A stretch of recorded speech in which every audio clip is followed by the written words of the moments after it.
the story of the last couple weeks has been the Stop Trump movement.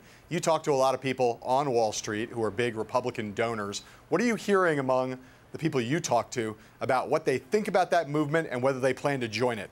The movement is definitely there. And, you know, you've got people like Paul Singer, Joe Ricketts, Meg Whitman, who are on that conference call that we read about last week, pushing this campaign against Trump. In Florida alone, over $10 million has been spent in anti-Trump commercials, more being spent in Illinois. But remember, there are PACs, there's nonprofits out there who you don't know who's donating. And Wall Street guys, if anything, are savvy. And given the power and momentum of Trump, they don't want to go out there and publicly stop Trump. So who's giving, besides some of the big names I've mentioned, like Paul Singer, who's backing Rubio in a very big way and who has said he will spend and do whatever it takes. There's a lot of people who are far more under the radar screen. Do you want to go out there and be public against Donald Trump? We've seen other candidates know that pain. We've seen Mitt Romney get bullied and pushed by Donald Trump. And Wall Street guys, big money backers, they don't want that fame. Right, why not, Stephanie? Why are like a lot of the people you talk to, I know, think that Donald Trump would be a disaster for the American economy, think that he'd potentially be a disaster for their businesses, don't like his tax policies. Why is it that they are as rich as they are, as powerful as they are? Why are they afraid to stand up against Donald Trump? Because I think less and less of them are saying he would be a disaster for the economy and for American business. They think it more in terms of foreign policy. The Wall Street Journal just said he could rock the status quo in terms of foreign policy.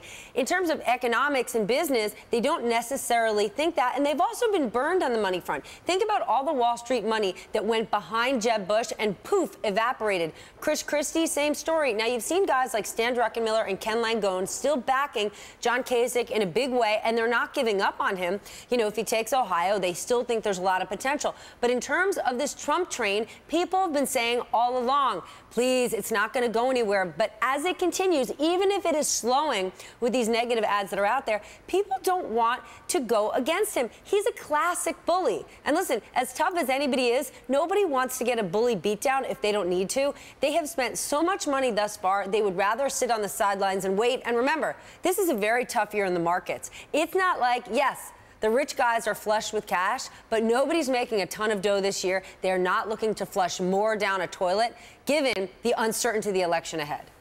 Right. What was the reaction, Stephanie, on Wall Street, again, among the kind of movers and shakers and millionaires and billionaires that you consort with? What was the reaction? What was the reaction to Romney's speech last week? Did they applaud it? Did they think it was a waste of time? Did they think Romney was, as Trump calls him, a failed candidate who had no right to be speaking out? What was the reaction to what Romney had to say? They were happy to see him do it. What they didn't want to happen, they don't want to see him back down. And many have been astonished, given Mitt Romney's backing, the massive private equity, banking backing he got when he ran. They were very frustrated that when Mitt Romney ran, he couldn't tell his own story. Mitt Romney himself is frustrated that Donald Trump has been able to stand tall on the business front when it's that specifically handicapped Mitt Romney 4 years ago. So they were happy to see Mitt Romney stand up. The question is, will he continue to stand up and fight, or will he simply say, I don't need to do this. I'm not running against him, which is often the case with Trump. He kind of pushes people out of the room. And many Wall Street guys are saying, stay in the room, keep fighting, Mitt. Fight harder than you did for yourself 8 years ago. Do you think, Stephanie, well, let me ask you this question a second ago, kind of playing off of something you said about foreign policy. When we did for the circus, we talked to a bunch of Republican establishmentarians down in Washington, and one of the things that came through was this foreign policy question, the notion that Trump is a laughingstock on the world stage, and that in the world, whatever that means, the world business community and the world political community, they've kind of made their peace with Hillary Clinton.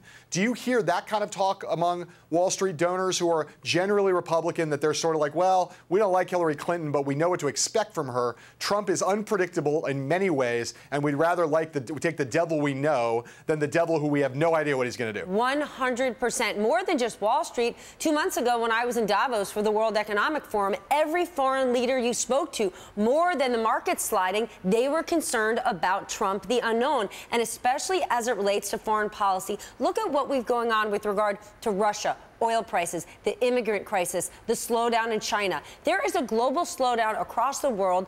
There are so many sensitive hot spots, and with Donald Trump being as wild as he is, as unpredictable, people are concerned, and many would say, you know, it's justified. Wouldn't you say? I mean, when I interviewed Donald myself, and I said, in your first 100 days, who are the first 4 foreign leaders you would call? His response was, well, let's wait and see who calls me.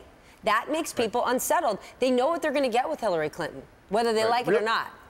Real quick, Steph, if we did end up with what the anti-Trump forces hope for now, which is a contested convention in Cleveland this summer, does Wall Street cheer that, or does Wall Street think, oh my God, what effect would that have on the markets, not even knowing who the nominee was until the end of the convention in July? Boom, the latter. Wall Street doesn't like uncertainty. They want to know what they're getting. And the fact that that will give more chaos and more uncertainty in terms of the market is going to have more market participants sitting on the sidelines, and it will have more Wall Street people who do tend to sit in the middle to, again, shift closer to Hillary Clinton. And whatever they think about her fundamentally, she is the candidate they know. And if you watch the debate Sunday night, it was far more substantive, at least the Wall Street chatter, than you've seen out of any Republican debates, far less name-calling and bullying, and a lot more, let's get down to what the issues are. And that's what Wall Street, again, who likes to know the playing field so they can find their way around it, that's the ground they like to play in.